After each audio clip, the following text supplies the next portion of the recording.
It's time for Proving It, presented by Titleist.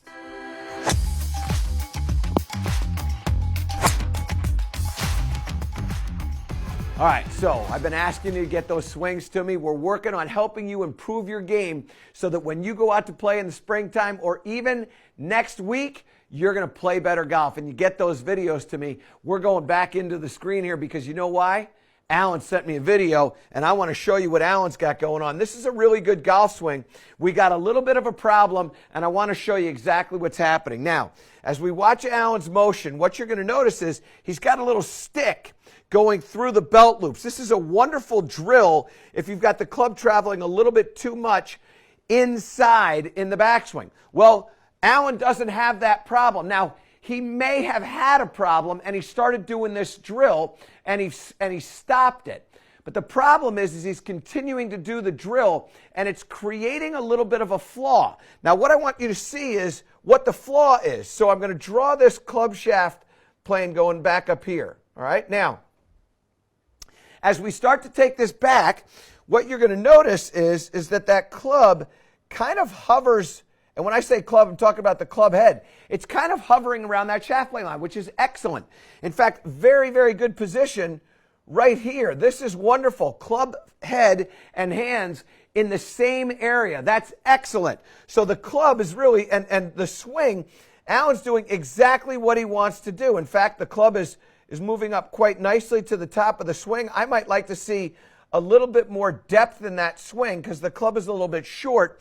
And what I happen to think is he's got, it looks like an 8-iron in his hand, which is what I have here. So that's typically going to create a little less rotation with the body, a little bit more upright motion because the club shaft is a little bit shorter. But here's the problem. When this club starts to come down, I want to get that club back onto that shaft plane line.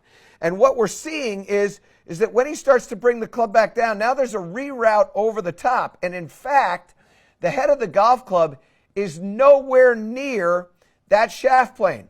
In other words, when I take that club down, when that club shaft gets parallel to the ground right there, I want that club there to be right here. And clearly it's not, and it's not by a lot. And so what it looks like is he's got a ton of weight out to his toes. And when that weight gets out to the toes, now he's going to have to stand up, which is going to take the club shaft and it's going to steepen it. So watch what happens right here. There's the strike. Let's create a, let's get a different color line in here. And now that's where he has the club shaft. So look at how much he has lifted that club shaft. And when that toe starts to drive into the ground, that basically opens up the club.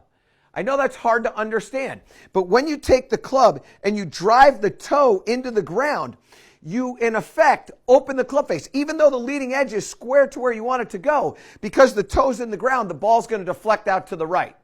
That would be as if you had a ball below your feet.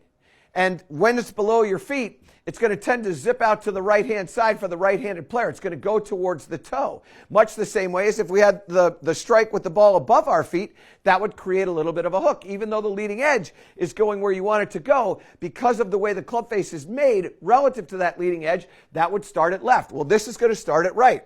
So now he's got to make some manipulation. Swing dramatically over or face flip it.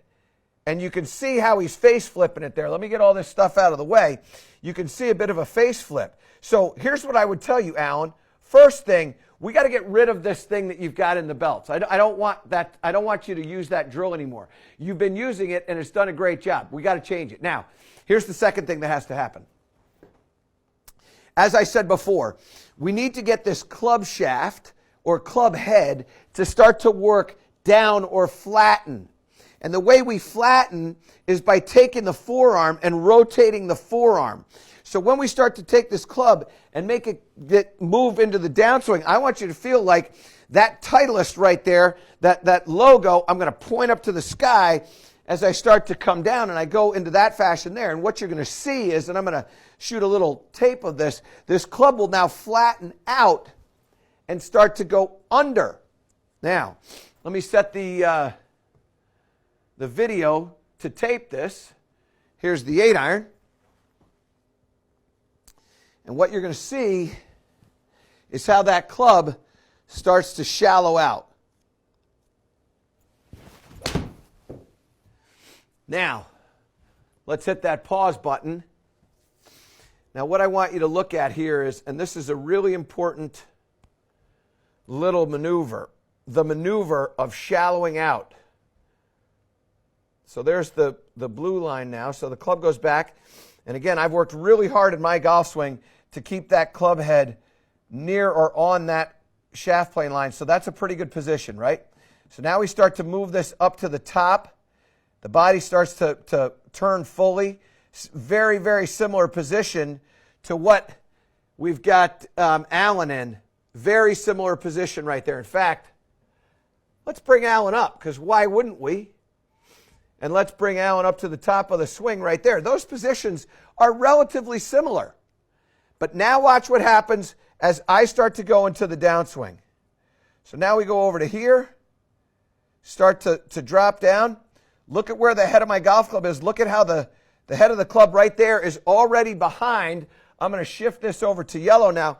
Look at where the head of the golf club is. It's behind the hands right there. When Alan starts to go down into his swing, he starts working this club head out. And when he gets to where he's over here,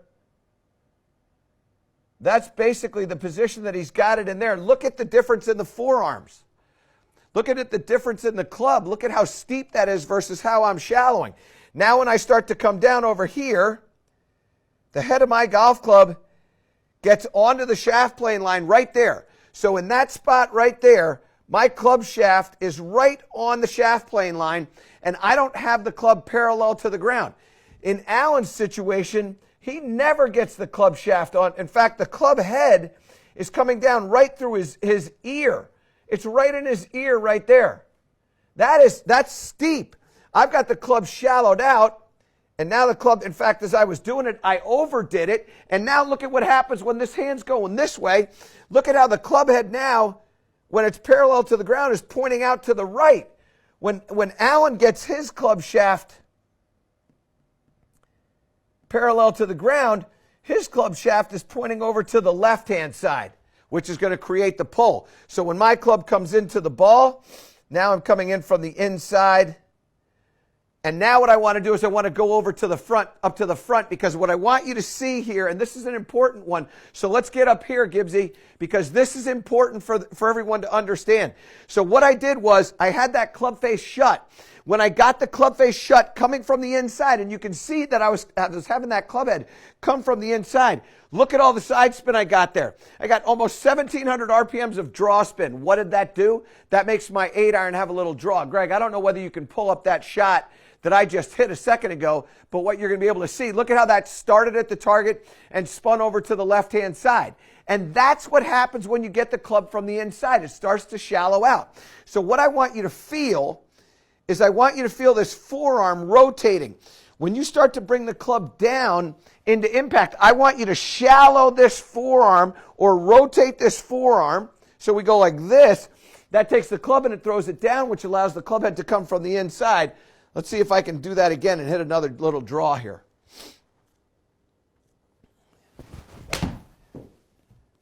And there you go. That spin on that one was, well, 1,048 RPMs to the left. Can you replay that one for me again, Greg? And there you go. You can see it start out, and then it spins over to the left-hand side. If you want to get rid of that fade, you've got to get the club head coming from the inside.